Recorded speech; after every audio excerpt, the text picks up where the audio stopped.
Hello friends, my fellow producers from all around the world, this is Raz and welcome to episode 30 of Sound Design Saturday. This one is coming from Stinica, or something like that, and this is a filter modulated chord synth that's heard in the track Sundance by Tannergaard, and it sounds something like this.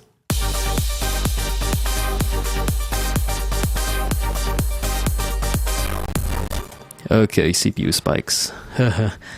We'll be using Serum from Extra Records for this particular sound, and let's get down to it.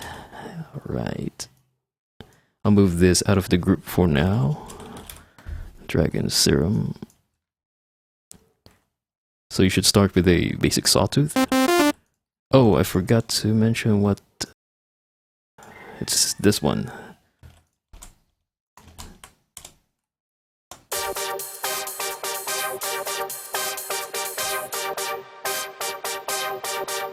So that's what we'll be working on today. Almost missed that. I'll just copy and paste the MIDI. Okay, so let's start. You should start with a sawtooth, like this. Very basic sounds. You like to change the voices to 4, and set the detune halfway to give it some fatness.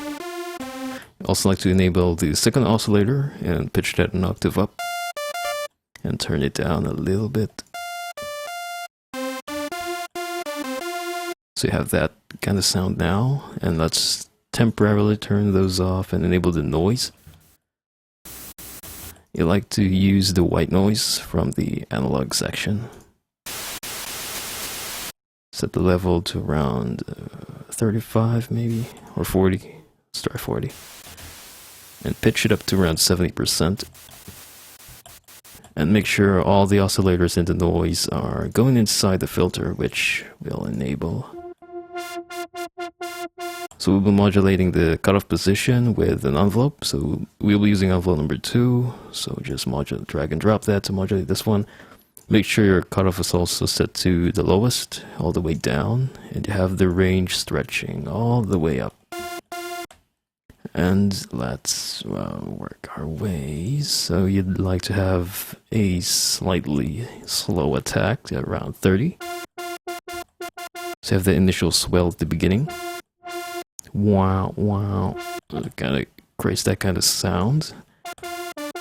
No sustain whatsoever. And the decay to a shorter amount, maybe around 300. Let's also increase the resonance a tad bit up to exaggerate the sweep a little bit.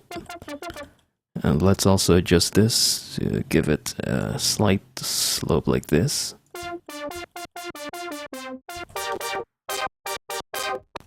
Wow, CPU spikes again. Let's also turn the master down a bit so we have more headroom to work with. Jeez. Wow. Okay, so let's proceed to our matrix, and we'll be using envelope number 3 to modulate our master tuning. It's the global pitch. I like to set this around 24. It sounds funny for now, but don't worry, we'll work with that. And you'd like to have no attack, no sustain, and a very short decay, around 50 milliseconds. Something like that. Let's go back to our second envelope and give it a release around 500.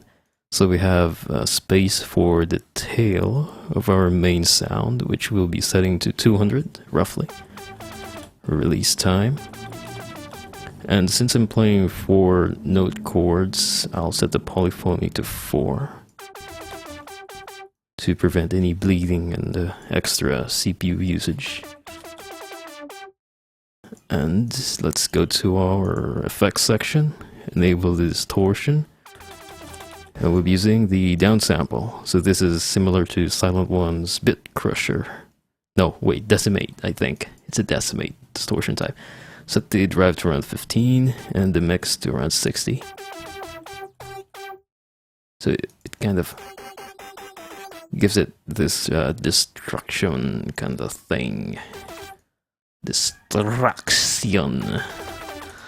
What else? Some minor tweaks, like the pitch bend range. And finally, the macro. So this is what controls the sound, as you can hear in here. A couple of stuff going on. So let's rename this into filter decay. So this modulates the envelope number 2's decay. I like to make that go around 50. So this is what it does.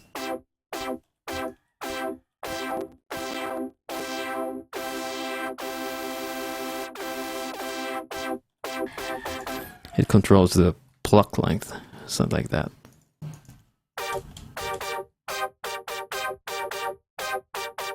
Then we can add that to the submix of our synth, and what I have here, whoops, is an EQ. I'm cutting off all the bass frequencies that we won't be needing. It is not really necessary with synth stuff. I also have a ditch around 490 Hertz, getting rid of all the boxy and kind of muddy sound in there. I also have a boost at around 4K to give it some presence and hiss. And finally, a high cut to get rid of all the nasty frequencies that were introduced when we used the distortion, and some compression to glue them all together with the support chord and the ARP.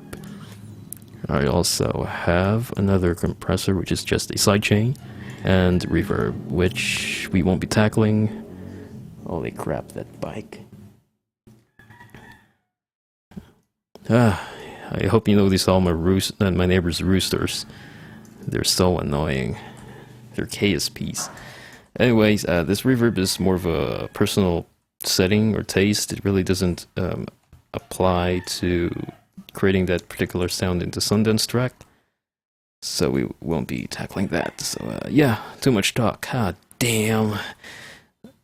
I'll have to end this here, guys. That's all I have to share for now. I hope you enjoyed watching, and I hope that you were able to pick up a couple of stuff today. So if you want to check out more of my sound design vids, there's a link in the description that redirects you to the YouTube playlist where you can watch every single one in case you missed one in the past. And if you'd like to send some requests, sure, there's also a link in there where it will take you to a request page on Facebook where you could just post your request there. And next week, around Thursday or Friday, I will be scouring through the entire request page, and I will pick one particular sound that I find the most interesting, that really catches me the most, and work on that on Friday, and then upload it on Saturday, and yeah, the whole cycle begins again. Thanks for watching, guys. See you again next week, and God bless you. Have a great weekend. Holla at you next time.